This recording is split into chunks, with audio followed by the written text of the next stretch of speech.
Yo, what's up? Sorry, I'm a couple days behind. Ended up getting hit with a little bit of bug, whatever's going around. I swear this year I'm batting like 0%, right? I got all these youth tournaments, so something's going around, million% chance I'm coming home with something. But finally feeling a little bit better today, and at least wanted to get through a round one preview and then to see how much more I can kind of chip away at, right? Similar to kind of that last ranking preview. Just gonna give you at least a match and maybe just the coaching perspective, kind of the behind the scenes, some of the stuff that some of these programs might be looking at, and a match to look forward to. These by far take me the most amount of time. So if you're watching it and you enjoy it, I'm gonna just probably upload the full thing to YouTube. So if you could, subscribe, follow, do any of that kind of stuff. Kind of goal this year, wanted to see at least kind of where some of that monetization adds up on YouTube, and if I'm able to kind of have a little bit of success with this, hopefully I can kind of give some of these smaller divisions and these undercovered divisions a little bit more attention. All right, so going through this bracket, first thing first, we got Grandview and St. Thomas. Man, long trip, tough draw. Perspective-wise going into this thing, it's a win for St. Thomas if they can win a single matchup in this duel. And that's not meant to be disrespectful. It's just the truth, man. Duels are tough. They're not going to be favored in any of these matchups. But, one potential match of interest is going to be 25. You got Connor Hewitt. He's started the year ranked in the top 5. I think, up around 4. Returning All-American. And, he had a slow start last year, right? So maybe not the best first semester, but he took some tough losses last year too in a similar fashion. And by the end of the year, right, found himself on a podium. Cater, I don't think he was a guy that was initially in Grandview's top 12. He finds himself in the top 5, but 25 is weird, man. The number one ranked wrestler right now, he was, started in the 20s. He had a true freshman, Braden Pacheco from Friends. He was around 3, 4. I think he's around 10 now, after his last tournament, but he's competed a lot. He had a lot of guys climb. Brody Gee, really talented wrestler. I think he, didn't start wrestling until I think, late November, December, ended up, getting pinned by an opponent from Wayland. So he drops a little bit. I mean, so upsets are not out of the question at this way at all. It's happened all year. And Kidder is like, he's had some good results. He's beaten a lot of good kids, but he hasn't been particularly dominant, right? So a lot of these things are close decisions, okay? Like these guys are within striking distance. So if you're St. Thomas, you're just looking to win a match here. Obviously, as a coach, competitively, you want your team to win. In terms of being realistic, in terms of your allocations, your seeds at a national tournament, stuff like that, a win anywhere, any weight here is going to be considered a victory. Moving down in this bracket, right? Then we got Doane and Embry-Riddle. These are programs with a lot of history. Doane goes out to that tournament, the mile, or I don't know if it's called the Mile High Open, whatever the Embry-Riddle tournament is called. And these 8-9, these 4-5s, these are going to be those ones where like one match is going to be huge different. And going back through my notes and I'm looking at this thing, this is a weird duel. Like, I mean, it just is, because most of these are going to be mismatches in one direction or the other. So 25-33, Doane's got to be considered a pretty heavy favorite. 41-49, Embry got to be considered a pretty heavy favorite. 57, Doane, pretty heavy favorite. 65-74, Embry, pretty heavy favorite. 84, Doane, pretty heavy favorite.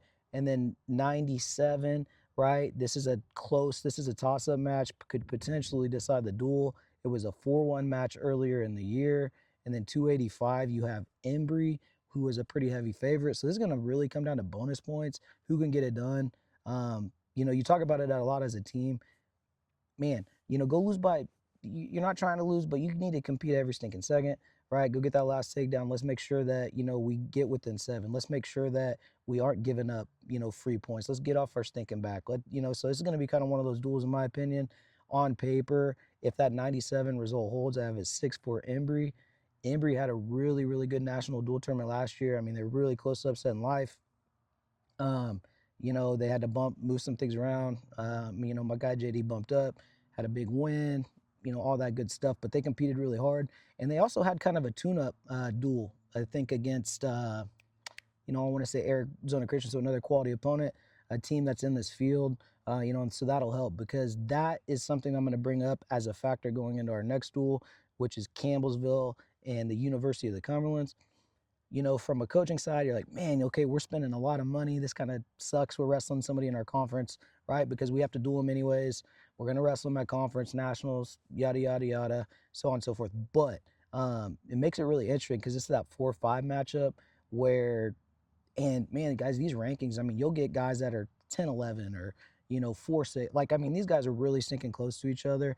So this is going to be another one where there's going to be a lot of swing matches. It's really stinking hard to predict because you don't envision a ton of bonus in a match like this with as much familiarity. And these are the teams that are going to have, I mean, they're not going to really have too many open or empty weights where they're, trying not to give up 6 points, right? They should be pretty confident. Campbellsville is always talented. One thing about the University of Cumberland is they're always really, really tough, in shape, and they compete hard. So kind of like the highlighted match in this one for me is 165.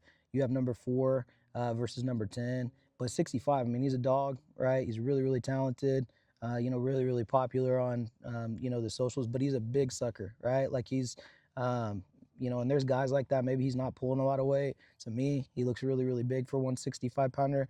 And so this is a factor that plays in. For a lot of these teams, their first weigh-in after Christmas and their first time holding weight for 2 days. And that isn't always the most fun, especially at a tournament of this caliber without a lot of experience doing it. Tough.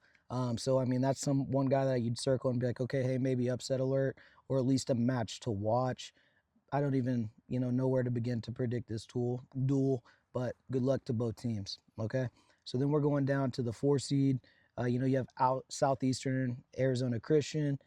This is a duel that, where you'd expect Southeastern to roll for the most part, hopefully create some momentum. One interesting, thing in this is, man, okay, are you going to use this duel and, potentially try to find who your, 10, 11, 12 guys are versus, man, if you don't wrestle these guys until the quarterfinals or that evening session, with this being a first session duel, man, that's a long break, right? So, are you going to get those guys, some looks or uh, interesting to see how maybe they'll kind of handle their lineup. The most interesting match in this one is going to be like the number 1 guy in the country, Lucio versus Sean Archuleta. Archuleta, I think, is top 5 or 6 right now.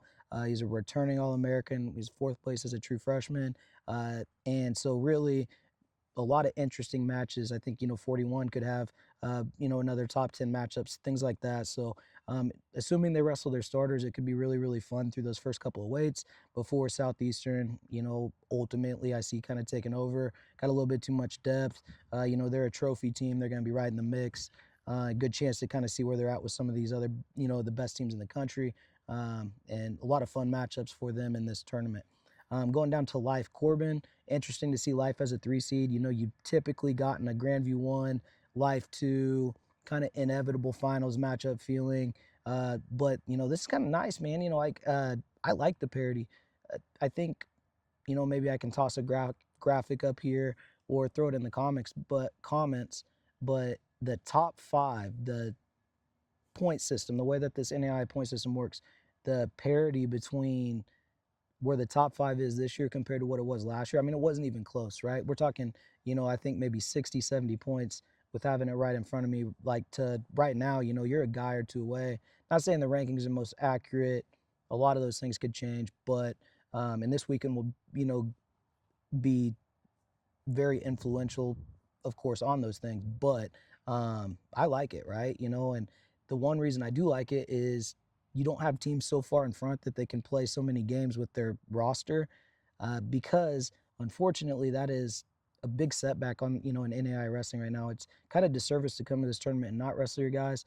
The point of the ranking system is to be accurate, but if you don't lose, you don't move, right? So if you are you know 50 points better than a team, you don't, and this team's got a guy and say it's a top 10 match, they don't have to wrestle that match. You're not really penalized for it. I understand why it's done. About every team does it, but it kind of stinks, and only 16 teams get to come to this tournament. So the other unfortunate reality is after this tournament, you have the Missouri Valley Invite, and say you don't bring your starters there, or you kind of are locked into a top 8 seed. A lot of those guys are kind of on cruise control for the rest of the year, so you can kind of really play a lot of games with the ranking and seeding, and it's not always most accurate, which is a bit of an issue, but what can you do? But with that being said, Life Corbin's got actually a couple interesting matchups. So you'd have number 3 versus number 4 heavyweight. Interested in that because Gabe Jacobs, he transferred from Southeastern. He's a couple-time All-American at heavyweight. And so you can kind of just see, after a year off, where's he at? Is it something where, is he the guy to beat? Which I initially said in my preview, historically, it's kind of what it looks like. But great chance to kind of see that. Hasn't competed a ton yet this year, so good opportunity for him. And then you have 84. You have Twait and Morissette or Norfleet, who's so Life has a number 2 and the number 5. Twait is number 4. The reason I think you probably go Morissette in this matchup is you get a chance to improve up on your seed, and 4-5. While it doesn't matter, it at least puts you in striking distance to kind of get to that 3 spot.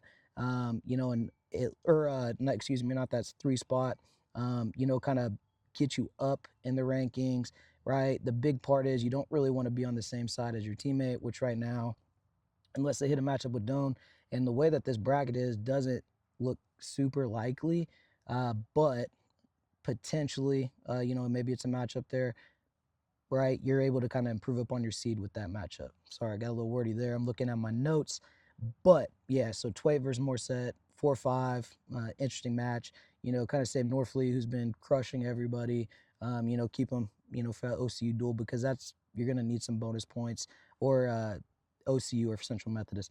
This is a cool duel for me, OCU versus Central Methodist. Really looking forward to this one because you get a good look at a couple of these guys that, these OU transfers that we talked about a lot, and they get good competitive tests right off the scale, round 1, a little bit different than maybe a normal tournament setting. And like I said, holding their weight down twice. So I know everybody's kind of talked about Lovato Jr. coming in.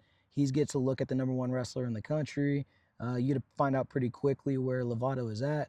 Man, and like even listening back to Ben Askren's interview, he said this was the last dude that he worked out with before he got sick, which is so clearly he's finding, some good reps with some high level people, having the success and kind of background he has access to some probably great resources and, training partners.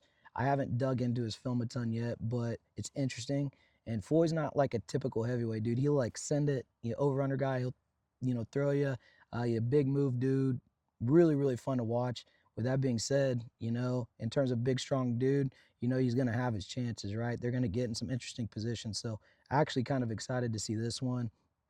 And then matchup number 2 that's probably flying under the radar. I think a lot of people are just making the assumption, Piccolo, by how much, that maybe that's true. But the first match he's got, going to be Roman Garcia. Is a 2-time All-American. All-American as a true freshman. He's a gamer, tough, hard to score on. Always in good shape. Hand fights hard. And so that'll be, kind of interesting too. And some of this is just to kind of see, hey, what's this? Is there a gap? What's that look like? How interesting is this national tournament going to be? Southern Oregon Providence, this is another one. We're traveling a long way to compete against an in-conference opponent, so be it. And, just to stay consistent, I'm always going to be a little biased if I got one of my guys wrestling in it. Match I'm looking forward to the most, Irish Firthmeyer, dog, in the top 20, right? Dark horse for me. He's he like a golden retriever, man. Loves wrestling. Really, really stinking good. Cares a lot about it, and he's dangerous. He bonus pointed his way. Was a conference champion for my team. Was a little under the weather going into that tournament. He'll never make excuse. I won't make it for him. Didn't have that tournament win, but he's right there with the best guys. I think his last match he was 9-8 with the top 5 guy in the country. So he can go with anybody, and he'll get a chance at I think number 11, number 13. So man. And he splits time with actually the number 1 guy in the country. The thing about NAIA, you can take multiple guys per weight class, but any chance he's got to climb, any chance I get to watch some Irish, man, I'm all for it. So, that's a matchup that I'm looking forward to there. Closing out the bracket in that very bottom quarter, you got Indiana Tech Cornerstone. And so this is a rematch actually that already happened this year. Indiana Tech won 45-3. Okay, the one match they won was by a point. And so like the barometer here is, man, did we close the gap anywhere? What did we learn from that first matchup? What adjustments did we make? Because they're going to have to wrestle these guys again at the conference tournament and then the national tournament. So this is kind of another similar duel. Probably not a huge expectation to win. It's like, man, okay, did we improve, right? Are we tracking?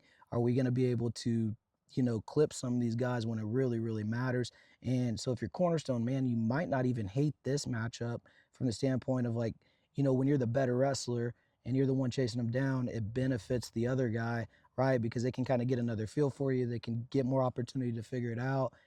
So, in the grand scheme of things, even though it's a mismatch, if there's going to be one, right, it's probably okay that it's a team in your conference. So that's round one. Let me know what your predictions are, and then let me know if you want me to kind of do the quarters, semis, and finals, if there's enough interest, or what you'd want me to add to this. I know I only did a match, but I don't want this thing to be like 3 hours long. All right, so like anything else, still just kind of playing with the whole content thing, trying to figure out what everybody enjoys. But hope that there was some good info in here for you, and good luck to everybody competing. A disclaimer too, all right? If I picked against your team, picked against you, no hard feelings, man. Prove me wrong. I'm dumb and I'm wrong a lot, right? So no hard feelings. Respect everybody competing. It's an awesome tournament, and good luck.